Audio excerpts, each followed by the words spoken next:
ಪುರುಷರು ಒಂದು ವಯಸ್ಸಿನ ನಂತರ ಸುಸ್ತಾಗ್ತಾರೆ, ಅವರು ದುರ್ಬಲರಾಗ್ತಾರೆ, ಅವರಿಗೆ ಜೊತೆಗಿರೋದು ಮುಖ್ಯವಾಗಿರುತ್ತೆ. ಅದು ನಿಜ, ಪುರುಷರು ಒಂದು ವಯಸ್ಸಿನ ನಂತರ ಸುಸ್ತಾಗ್ತಾರೆ, ಆದ್ರೆ ಅವರು ಇದಕ್ಕಾಗಿ ಏನಾದ್ರೂ ಮಾಡ್ಬೇಕಲ್ಲ.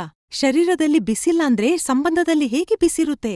ಒಂದು ವಯಸ್ಸಿನ ನಂತರ ಶರೀರದ ಎನರ್ಜಿಯನ್ನ ರಿಲೀಸ್ ಮಾಡೋದಕ್ಕೆ ಸಮಸ್ಯೆ, ಸುಸ್ತು ಮತ್ತು ನಿರಾಸಕ್ತಿ ಆಗೋದು ಸಾಮಾನ್ಯವಾಗಿದೆ. ನಿಮ್ಗೆ ಬೇಕಾಗಿರೋದು ಒಂದು ನ್ಯಾಚುರಲ್ ಸಪೋರ್ಟ್ನದ್ದು. ಅದು ಕೆಲವು ಸೆಕೆಂಡ್ಸ್ ಅಲ್ಲಿ ಥ್ರಿಲ್ನ ನಂತರ ನಿಮ್ಮನ್ನು ದುರ್ಬಲರಾಗಲು ಬಿಡೋದಿಲ್ಲ. ಟರ್ನ್ ಆಫ್ ಮಾಡಿದ ನಂತರ ಪುರುಷರಾದವರು ನಾಚಿಕೆ ಬಿಡಬೇಕು. ಸ್ವತಃ ಕೆಲಸ ಮಾಡಿ. ಆಫ್ರಿಕನ್ ಪುರುಷರನ್ನು ನೋಡಿದೀರಾ? ಪ್ರತಿ ವಯಸ್ಸಿನಲ್ಲಿ ಎಷ್ಟೊಂದು ಉತ್ಸಾಹ, ಸ್ಟೆಮಿನಾ ಮತ್ತು ಶಕ್ತಿಯಿಂದ ತುಂಬಿರ್ತಾರೆ. ಯಾಕೆ ಗೊತ್ತಾ? ಯಾಕೆಂದ್ರೆ ಅವರು ತಗೊಳ್ತಾರೆ ಆಫ್ರಿಕನ್ ಗಿಡಮೂಲಿಕೆಗಳು, ಮುಲಾಂಡು. ಅವರ ಶರೀರದಲ್ಲಿ ಒಳಗಿನಿಂದ ಎನರ್ಜಿಯನ್ನು ತುಂಬುತ್ತೆ, ಪವರನ್ನು ಹೆಚ್ಚಿಸುತ್ತೆ ಮತ್ತು ದುರ್ಬಲತೆ ಎಲ್ಲಿರುತ್ತೆ ಅದನ್ನು ಮರೆತು ಬಿಡಿ.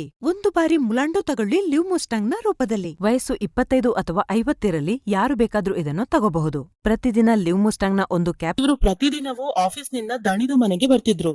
ಮನೆ ಕೆಲ್ಸಕ್ಕೆ ಏನಾದ್ರೂ ಹೇಳಿದ್ರೆ ಗಂಟೆಗಟ್ಲೆ ತೆಗೆದುಕೊಳ್ಳುತ್ತಿದ್ದ. ಮತ್ತು ರಾತ್ರಿ ಬಗ್ಗೆ ಕೇಳ್ಬೇ ಮೋಡ್ ಆಗುತ್ತಿರ್ಲಿಲ್ಲ.